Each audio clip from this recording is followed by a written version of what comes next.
general view of the Night Lords is that they resemble vampires, which is true to a certain extent. The iconography of the skull with the bat wings, right, invokes the idea of Dracula turning into a bat, and the lightning painted onto their armor reminds me a lot of the storms that Dracula brought to England in the novel. And if you actually watch The Last Voyage of the Demeter, I think they did the storm thing really well because Dracula brings storms with him, right? He brings disaster, he brings darkness. These are all things that the Night Lords do. They also like keeping the shadows.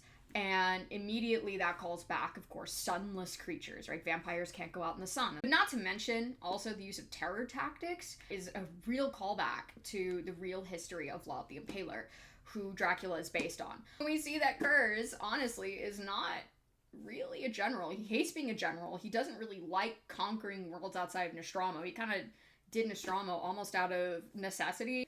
We kind of see an inconsistency here in this interpretation. There's another influence which I believe is much more thematically accurate for the Legion, though, and that's Mary Shelley's Frankenstein. This influence stretches beyond the obvious connection to unholy creation, and it comes down to the creed Curze and his Legion lives by. His unending search for revenge and his twisted sense of justice are very much in line with the monster from Frankenstein's own motives. And as this comparison brings to mind the ideas of free will, damnation, and redemption.